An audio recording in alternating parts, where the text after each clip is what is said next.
अस्सलाम वालेकुम स्टूडेंट्स। आज के इस वीडियो लेसन में हम स्प्रिंग 2026 का क्वेश्चन नंबर 8 डिस्कस करेंगे। क्वेश्चन नंबर 8 है ये बिजनेस इनसाइट एनालिसिस के पास पेपर्स का, और इसका जो टॉपिक है वो है नेट प्रेजेंट वैल्यू।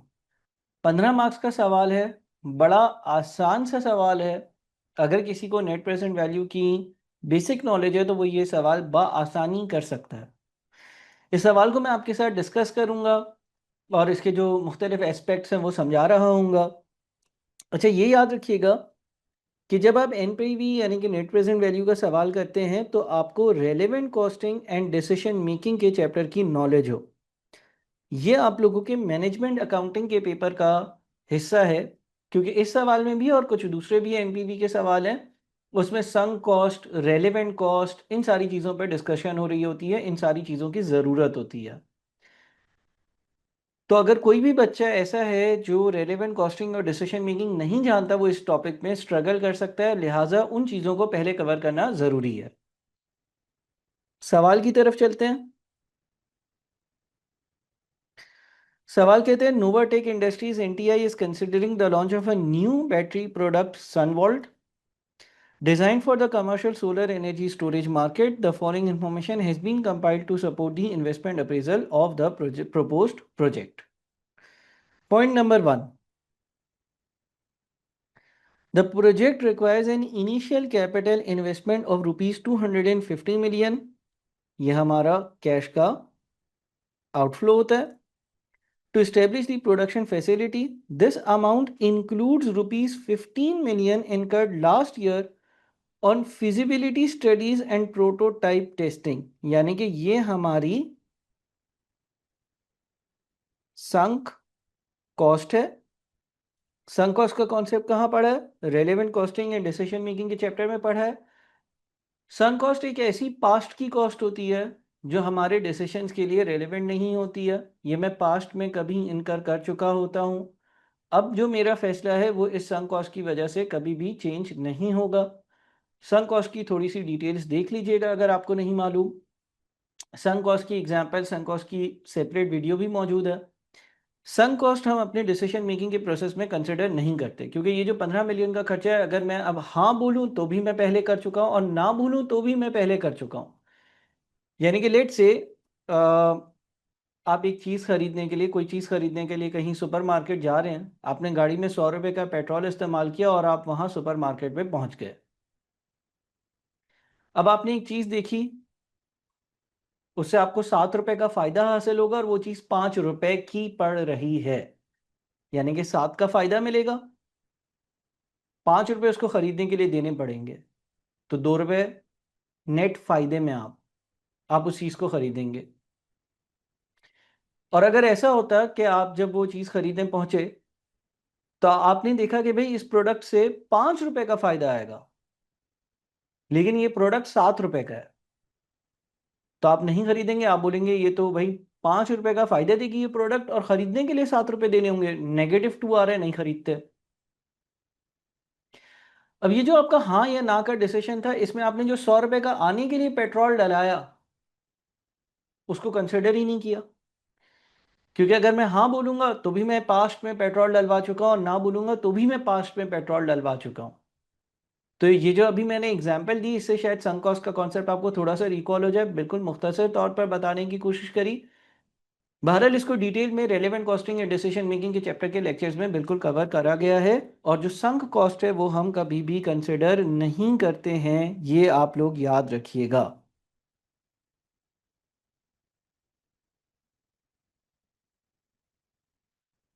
तो इसका मतलब ये हो गया कि पॉइंट नंबर 1 के हिसाब से जो मेरा इनिशियल कैपिटल इन्वेस्टमेंट का अमाउंट होगा वो 235 होगा। मैं ये 15 मिलियन 250 में से माइनस कर दूंगा। अच्छा, सवाल किस चीज़ का है? नेट प्रेजेंट वैल्यू का। करते क्या है, कैश फ्लोज ड्राफ्ट करते हैं और उनको एक दिए हुए रेट से डिस्काउंट कर लेते हैं। पॉइंट नंबर 1 कैश का आउटफ्लो है।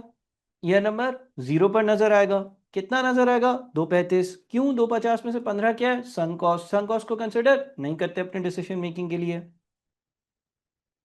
आप कुछ इस तरह से अपना आंसर देंगे और इस आंसर में आपने क्या किया है कि यहां पर हमने ये चीज बता दी कि जो सवाल में 250 की इन्वेस्टमेंट है उससे से 15 की संक कॉस्ट है, लिहाजा नेट इन्वेस्टमेंट जो मेरा कैश आउटफ्लो है वो 235 कंसिडर होना चाहिए।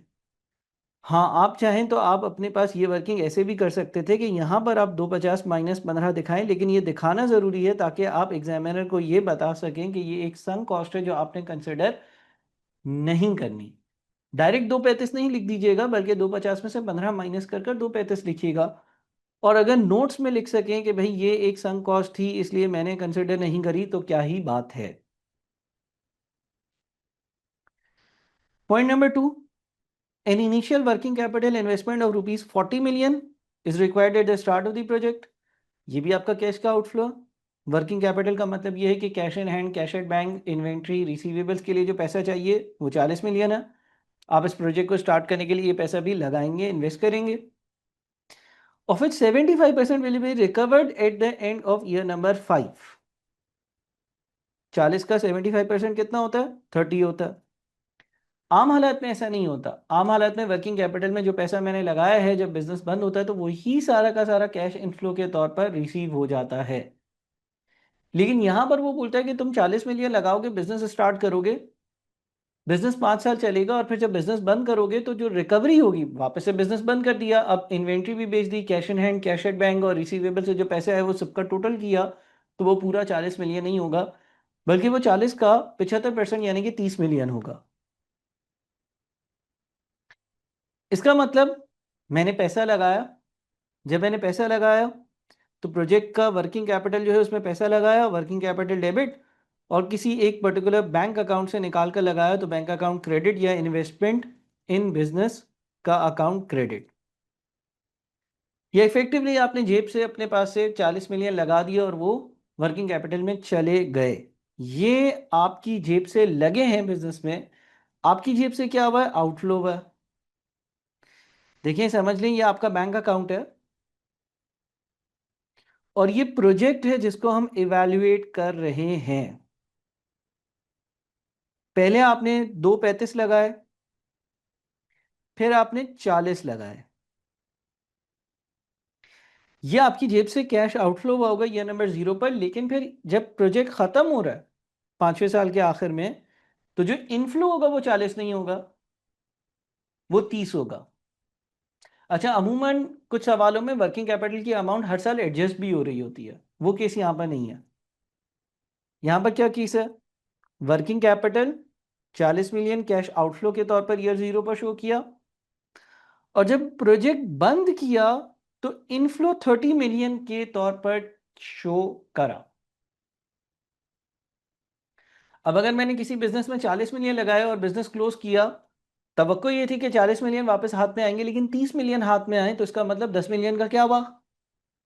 नुकसान हुआ। मिसाल ले लें, आपने रिसीवेबल्स को सेल्स करी, आपने किसी रिसीवेबल को 40 मिलियन की सेल करी। रिसीवेबल भी क्या है आपका? वर्किंग कैपिटल है। 10 मिलियन का बैड डेट हो गया, इसलिए जब पैसे आए तो 30 मिलियन आए। मिसाल के तौर पर 40 मिलियन का आपने स्टॉक खरीद लिया, 5 साल बिजनेस किया, 5वें साल के आखिर में जब बिजनेस बंद करने लगे तो पता चला कि भाई 10 मिलियन का स्टॉक खराब हुआ था, तो वापस 30 मिलियन आए, यानी कि 10 मिलियन का क्या हो रहा है? नुकसान हो रहा है। तो जब नुकसान हो रहा है तो वो यहां पर लॉस ऑन वर्किंग कैपिटल के तौर पर 10 मिलियन दिखाया गया है। नेगेटिव में क्यों दिखाया जा रहा है? इसलिए क्योंकि हम प्रॉफिट बिफोर टैक्स कैलकुलेट कर रहे हैं जिस पर टैक्स लगेगा, और हम एज्यूम कर रहे हैं कि इस नुकसान का, वर्किंग कैपिटल पर जो नुकसान हो रहा है वो टैक्स वाला अलाउ करेगा।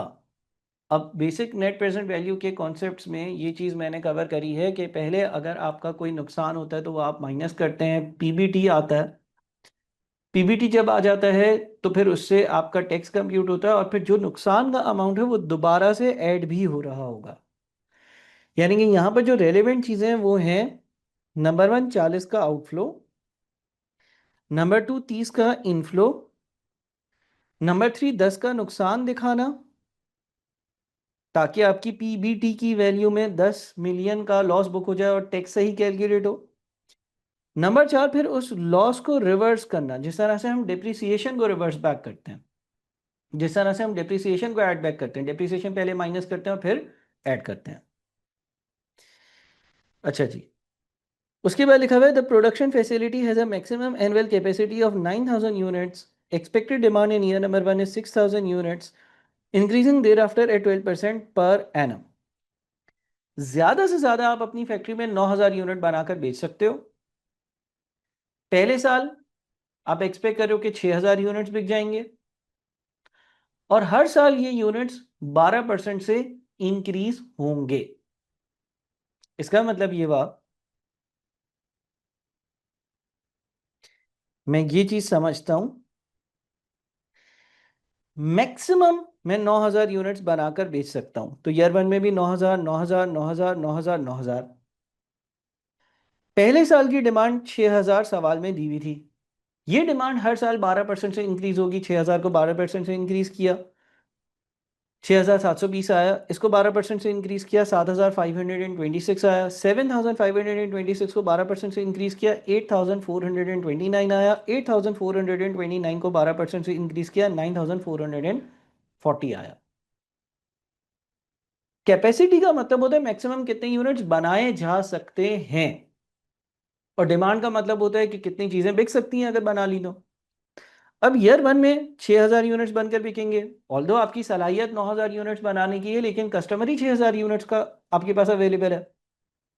सेकेंड ईयर में 6720 यूनिट्स बिकेंगे। थर्ड ईयर में 7526। फोर्थ ईयर में 8429। फिफ्थ ईयर में 9440 यूनिट्स बिक सकते हैं। लेकिन मैं इतने यूनिट्स अपनी फैक्ट्री में बना ही नहीं सकता। मेरी फैक्ट्री की मैक्सिमम कैपेसिटी 9000 यूनिट से, लिहाजा मैं 9000 यूनिट्स बेच सकूंगा। सो आपने क्या किया, पहले 4 साल तो बड़े सिंपल थे, लेकिन पांचवें साल एक कंस्ट्रेंट था, एक लिमिट थी कि आप बिजनेस 9000 यूनिट से ज्यादा का कर ही नहीं सकते। तो आप मैक्सिमम 9000 यूनिट्स बेच सकोगे। इन 9000 यूनिट्स के हिसाब से ही वर्किंग होगी। ये यूनिट सोल्ड आ गए हमारे। Selling price in year number 1 is 45,000 per unit, increasing 88% per annum. Selling price 45,000 एक यूनिट की होगी और हर साल 8% से इंक्रीज होगी। 45,000, फिर 8% से इंक्रीज, 8% से इंक्रीज, 8% से इंक्रीज और 8% से इंक्रीज। ये सेलिंग प्राइस आ गई, बड़ी सिंपल, 8% का ग्रोथ रेट है। रेवेन्यू कैसे आएगा, सेलिंग प्राइस को और यूनिट सोल्ड को मल्टीप्लाई कर देंगे। 45,000 इंटू 6,000, टोटल 270 मिलियन आएगा। अब मैं ये वैल्यूज मिलियंस में लिख रहा हूं। उसके बाद 48,600 इंटू 6720, 52488 इंटू 7526, 568,687 इंटू 8429, 61,222 इंटू 9000। अच्छा, मल्टीप्लाई कर कर आप थाउजेंड मिलियन से डिवाइड भी कर दीजिएगा ताकि कन्वर्जन हो जाए मिलियन में। फॉर एग्जांपल पहली अगर वर्किंग बताऊं, unit sold into selling price, और मिलियन में लिखना है तो 1 मिलियन से डिवाइड। आप देखेंगे कि इसका आंसर जो है ना वो 270 आ रहा होगा। ये वैल्यू मेरा कैश इनफ्लो है। अच्छा, यहाँ पर कंट्रीब्यूशन मार्जिन लिखा हुआ है, तो चलें, हमने पहले सेल्स रेवेन्यू की वैल्यू ढूंढी, ये हमारा ए है। आगे चलते हैं। फिर कहते हैं variable production cost of ₹30,000 per unit in year number 1, increasing at 6% per annum. Variable production cost पहले साल की एक यूनिट की 30,000 है, और ये 6% से हर साल इंक्रीज होगी। लिहाजा आपने वेरिएबल कॉस्ट 30,000 लिखी, 6% से बढ़ाया, 6% से बढ़ाया, 6% से बढ़ाया, 6% से बढ़ाया, और इसको भी नंबर ऑफ यूनिट से, यानी कि 6,000, 6,720, 7,526, 8,429 और 9,000 से मल्टीप्लाई किया, और टोटल वेरिएबल कॉस्ट निकाल ली। और फिर आपने सेल्स रेवेन्यू में से वेरिएबल कॉस्ट को माइनस किया, तो आपकी कंट्रीब्यूशन की वैल्यू आ गई। और ये जो कंट्रीब्यूशन की वैल्यू आई, यह आपने यहां पर नेट इनफ्लो के तौर पर शो कर दी। अब यहां पर दो बातें डिस्कस करनी है। नंबर 1, अगर कोई स्टूडेंट मेन वर्किंग में सेल्स रेवेन्यू और उसके नीचे वेरिएबल कॉस्ट दिखाता है अलग अलग, सेल्स रेवेन्यू पॉजिटिव में और वेरिएबल कॉस्ट नेगेटिव में, फुल मार्क्स मिलेंगे, कोई मसला नहीं है। दूसरी चीज, क्या यहां पर ऐसा कर सकते थे कि हम पहले साल की कंट्रीब्यूशन पर यूनिट निकालें और उसको 8% से ग्रो कर दें, यानी कि 45,000 में से 30,000 माइनस करें और फिर उसको ग्रो करते रहें, रादर देन हम दो वर्किंग करें, पहले साल की कंट्रीब्यूशन निकालकर उस कंट्रीब्यूशन की बेसिस पर वर्किंग करें? नहीं कर सकते। क्यों? इसलिए क्योंकि यहां पर सेल्स प्राइस का ग्रोथ रेट 8% है, वेरिएबल कॉस्ट का ग्रोथ रेट 6% है। अगर ये दोनों ग्रोथ रेट सेम होते, मिसाल के तौर पर ये 8 है और ये भी 8 होता, तो आप ऐसा भी कर सकते थे कि 45,000 में से 30,000 माइनस किया, 15,000 आ गया और 15,000 को 8% से ग्रो करते रहे, क्योंकि 15,000 कैसे आ रहा है? Selling price minus variable cost से आती है कंट्रीब्यूशन। अगर इसका ग्रोथ रेट भी 8% होता और इसका ग्रोथ रेट भी 8% होता, तो डेफिनेट सी बात है कि इसका ग्रोथ रेट भी 8% होता, तो फिर वो शॉर्टकट अप्लाई हो सकता था। लेकिन यहां पर दोनों वर्किंग्स अलग अलग कर और फिर मुझे नेट ऑफ करना पड़ा। अब यहां पर ये वीडियो 15 मिनट की हो चुकी है, लिहाजा एक पॉज बनता है।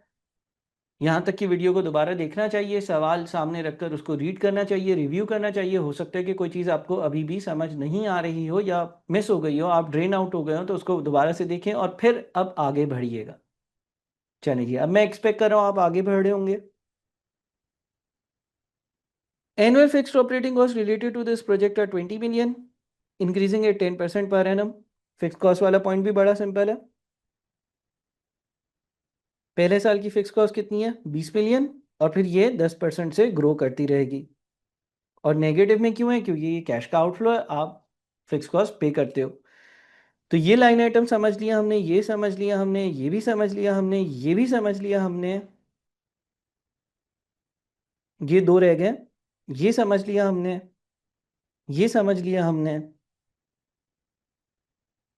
ये भी हो गया, ये भी हो गया। आगे बढ़ते हैं। NTI currently sells an existing battery product power cell, generating a contribution margin of rupees 12,000 per unit at current prices. Current prices यानी कि ये नंबर जीरो की प्राइसेस में. The launch of Sunvolt is expected to reduce power cell sales by 1,000 units per year, with the loss contribution margin increasing at 5% per annum throughout the project's life. Again, relevant costing and decision making का concept है. इसकी एक example लेते हैं। Late से आप दो तरह की कोल्ड ड्रिंक्स, बल्कि शुरू में एक तरह की कोल्ड ड्रिंक बेचते थे वाइट कलर की, और वो दो बिकती थी साल में या दिन में। अब आप दो तरह की कोल्ड ड्रिंक्स बेचोगे, वाइट भी बेचना शुरू कर दी, ब्लैक भी बेचना शुरू कर दी। लेकिन अब पहले व्हाइट कलर की कोल्ड ड्रिंक होती थी, दो बिकती थी, अब एक व्हाइट बिकती है और एक ब्लैक बिकती है। क्या ब्लैक कोल्ड ड्रिंक बेचने से मुझे कोई फायदा हो रहा है? नहीं हो रहा। इसलिए क्योंकि पहले व्हाइट के ही दो यूनिट बिक जाते थे, अब एक यूनिट ब्लैक का बिकता है, एक व्हाइट का बिकता है। लिहाजा जो दो चीजें का आप एक साथ वाइट से कमा लेते थे, अब वो बढ़ गया है, आपका बिजनेस ग्रो नहीं हुआ। एक और एग्जांपल लेते हैं। पहले मैं वाइट कोल्ड ड्रिंक बेचता था, उसके 4 यूनिट बिकते थे। अब मैं वाइट भी बेचूंगा और ब्लैक भी बेचूंगा। वाइट के अब 2 यूनिट्स बिकते हैं, ब्लैक के 3 यूनिट्स बिकते हैं। क्या कोई फायदा हुआ है? क्या ब्लैक कोल्ड ड्रिंक बेचना मेरे लिए बेनिफिशियल है? हाँ, क्योंकि टोटल बेसिस पर अब 4 की बजाय 5 चीजें बिक रही हैं, यानी कि आपकी सेल्स 1 यूनिट से इंक्रीज हुई है। लेकिन अगर कोई ये बोले कि भाई ब्लैक कोल्ड ड्रिंक 3 बिक रही हैं, बेचनी चाहिए, तो मैं उसको ये समझाऊंगा कि मेरे डिसीजन मेकिंग प्रोसेस के हिसाब से जो मैं पहले कर रहा था, उसका 100% इम्पैक्ट ये नहीं है कि 3 ब्लैक कोल्ड ड्रिंक्स बिक रही हैं, बल्कि जब ये 3 ब्लैक कोल्ड ड्रिंक्स बिकना शुरू हुई, तो वाइट की सेल्स भी तो 2 से कम हो गई, यानी कि नेट इंक्रीज 1 है। देखिए ना, व्हाइट कोल्ड ड्रिंक जहां पर 4 बिक रही थी अब वो 2 बिक रही हैं, तो इसमें 2 का डिक्रीज है और इसमें 3 का इंक्रीज है। तो नेट इंपैक्ट 3 नहीं है, नेट इंपैक्ट 1 है। ये वाला कॉन्सेप्ट यहां पर अप्लाई हो रहा है। यानी कि मैंने जब यहां पर ऊपर कंट्रीब्यूशन मार्जिन लिखा तो ये तो नए प्रोडक्ट का, जैसे यहां पर ब्लैक के 3 यूनिट्स बिकना शुरू हो गए, लेकिन इन रियलिटी गेन 3 यूनिट्स का तो नहीं है ना। कोई ये बोले भाई ब्लैक कोल्ड ड्रिंक बेचना फायदेमंद है इसलिए क्योंकि उसकी 3 चीजें बिकती हैं। मैं इसको ओवरऑल बिजनेस का इंपैक्ट बताऊंगा। ओवरऑल लेवल पर 3 का फायदा नहीं हो रहा, 1 का फायदा हो रहा। क्योंकि जब मैंने ब्लैक बेचना शुरू किया तो हाँ ठीक है उसके 3 यूनिट्स बिक रहे हैं, लेकिन वाइट के 2 यूनिट्स कम भी तो बिक रहे हैं। पूरी बात करो ना, या एक फैसला लेने के मुकम्मल 100% इम्पैक्ट को एवेल्युएट करो। यही चीज यहां पर हो रही है। और ये रेलेवेंट कॉस्टिंग और डिसीजन मेकिंग के चैप्टर में पढ़ाया जाता है। वो कहता है कि जब तुम ये वाला बिजनेस लॉन्च करोगे ना, ठीक है, इससे आपको रेवेन्यू मिलेगा, वेरिएबल कॉस्ट माइनस कर कर नेट कंट्रीब्यूशन बचेगी, सारे मामला ठीक है, लेकिन इसी रीजन की वजह से या इस स्पेसिफिक केस का एक और इम्पैक्ट भी है, और वो इम्पैक्ट ये है कि कोई पर्टिकुलर करंट प्रोडक्ट है वो कम बिकना शुरू होगा। तो जिस तरह से हमने ये वर्किंग शो करी कि एक जगह पर 3 का इजाफा है, दूसरी जगह पर 2 का रिडक्शन है, तो नेट इम्पैक्ट 1 का है। वही काम हमने यहां पर करना है। अब वो कहते हैं कि जब तुम ये करंट वाला प्रोडक्ट लॉन्च करोगे, ये जो भी जिस प्रोडक्ट की बात हो रही है, तो तुम्हारा जो मौजूदा एक प्रोडक्ट है उसकी सेल्स कम हो जाएगी। The launch of sun world is expected to reduce power cell sales by 1000 units per year. इसके 1000 यूनिट्स कम बिकेंगे पहले साल। ये ईयर जीरो में से 12,000 कम आते थे एक यूनिट से, और ये कंट्रीब्यूशन मार्जिन 5% से हर साल कम हो रहा है। कैसे करनी है वर्किंग? ये है आपकी लॉस्ट कंट्रीब्यूशन की वर्किंग। देखिए उसने क्या लिखा हुआ है, उसने लिखा हुआ है NTI currently sales in existing battery product power cell generating a contribution margin of 12,000 per unit at current prices.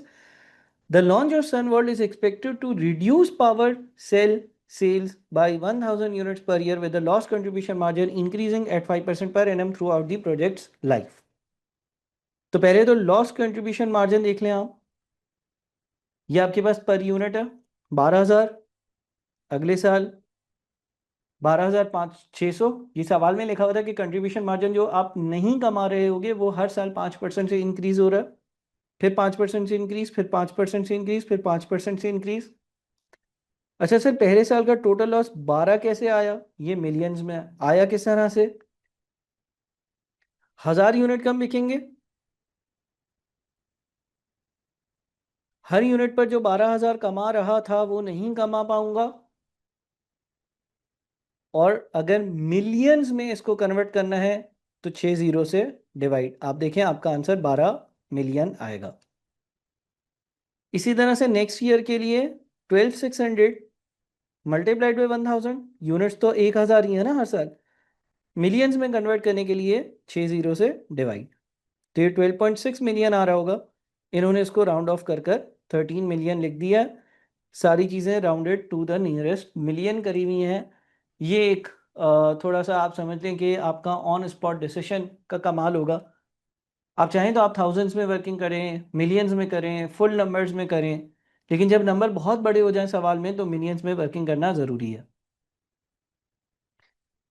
अच्छा, अब ये लॉस कंट्रीब्यूशन नेगेटिव में आ रहा है। नेगेटिव में इसलिए आ रहा है क्योंकि वही वाली बात ना कि नया प्रोडक्ट 90 कमा कर दे रहा है, लेकिन पुराना प्रोडक्ट जो बंद होगा उससे जो 12 आज तक कमा रहे थे अब वो नहीं कमा पाएंगे।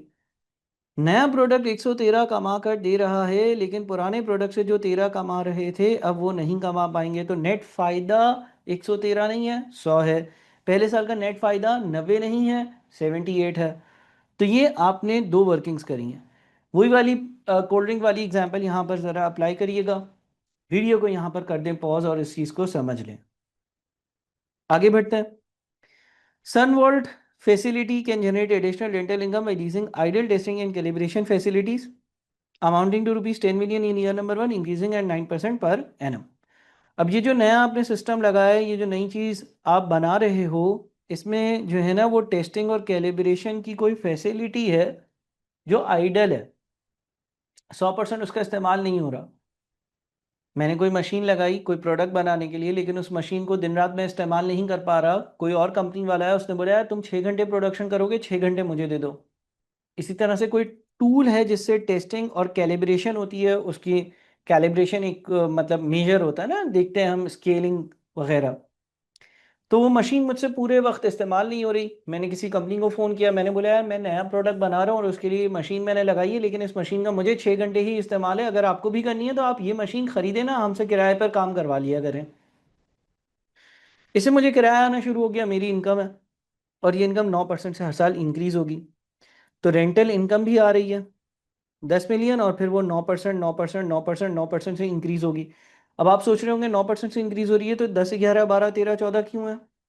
भाई वो मिलियंस में राउंड ऑफ किया हुआ है ना। अगर आप 10 मिलियन को 1.09 से मल्टीप्लाई करते हैं तो ये 10 पॉइंट क्या बनेगा, 10.9 बनेगा।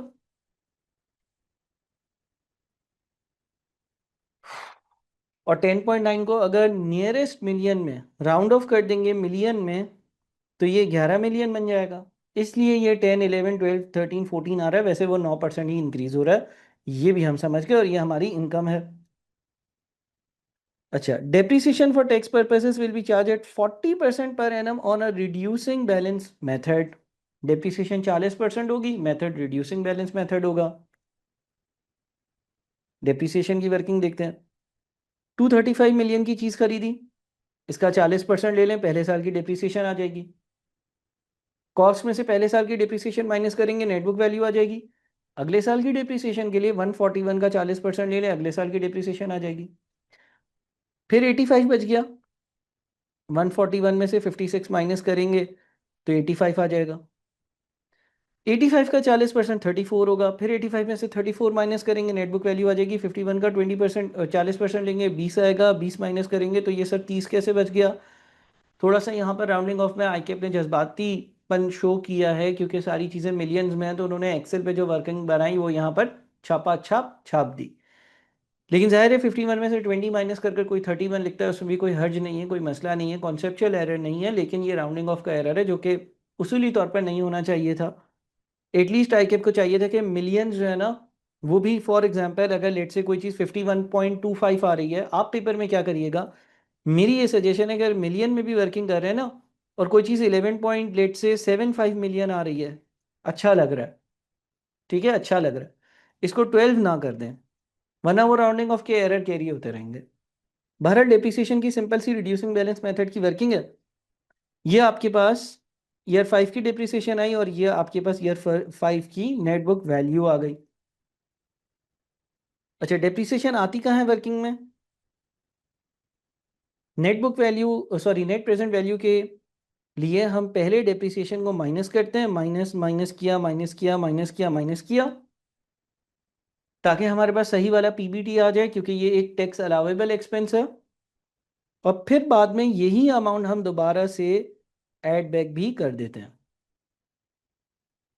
ठीक है जी। अच्छा, उसके बाद क्या है भाई? The project qualifies for a 3 year tax holiday after which profits will be taxed at 30%. Taxes are payable in the year they arise and tax losses during tax holiday cannot be carried forward. Tax holiday क्या होता है? नई investments को encourage करने के लिए कभी कभी टैक्स वाला ये बोलता है कि आप यहाँ पर आकर अपनी कंपनी सेटअप करें, पहले 3 साल हम आपसे टैक्स लेंगे ही नहीं, छोड़ें, आप टैक्स की बात ही ना करें हमसे, पहले 3 साल हम आपसे टैक्स लेंगे ही नहीं। उसको हम कहते हैं tax holiday. Tax losses during tax holiday can not be carried forward. इसका मतलब ये है कि अगर कोई टैक्स लॉस होगा तो ऐसा नहीं है कि उसको अगले साल की इनकम से नेट ऑफ कर सको, एडजस्ट कर सको। देखते हैं इसका इम्पैक्ट। पहले साल प्रॉफिट बिफोर टैक्स बन रहा है, इनफैक्ट लॉस बन रहा है, कोई टैक्स अप्लाई नहीं होगा। प्रॉफिट आफ्टर टैक्स 26 है नेगेटिव का। अगले साल प्रॉफिट बिफोर टैक्स है, कोई टैक्स अप्लाई नहीं होगा। अगले साल भी प्रॉफिट बिफोर टैक्स है, कोई टैक्स अप्लाई नहीं होगा, क्योंकि ये पहले 3 साल क्या है, टैक्स हॉलिडे। टैक्स हॉलिडे का मतलब है टैक्स पे नहीं करना। अच्छा सर, ये जो 26 मिलियन के लॉसेस हैं, अब जब मैं चौथे साल में 129 का मुझे प्रॉफिट आया, तो मैं 129 पर 30% टैक्स पे करूं,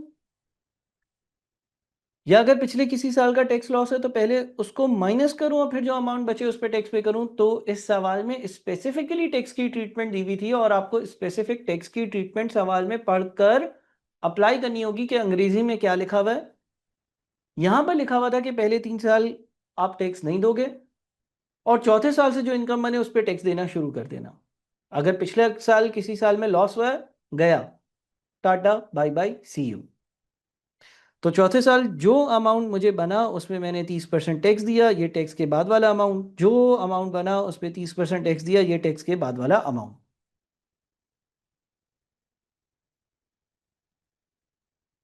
अच्छा, the production facilities will have a residual value of 40% of its original cost at the end of year 5।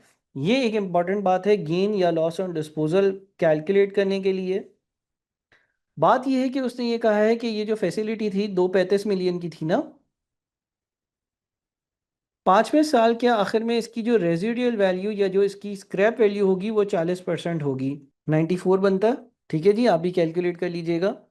इसका मतलब ये हो गया कि जब 5वां साल ख़त्म होगा तो ये जो इन्वेस्टमेंट करी थी, कोई मशीन थी, कोई बिल्डिंग थी, जो भी था, इसको जब बेचूंगा तो ये 94 में बिकेगा और इसकी नेटबुक वैल्यू 18 आ रही है। तो 76 का गेन ऑन डिस्पोजल हुआ। अगर मैं कोई चीज़ जिसकी नेटबुक वैल्यू 18 है 94 में बेचता हूं तो गेन ऑन डिस्पोजल हुआ ना 76 का। गेन ऑन डिस्पोजल पर टैक्स वाला टैक्स लेता है।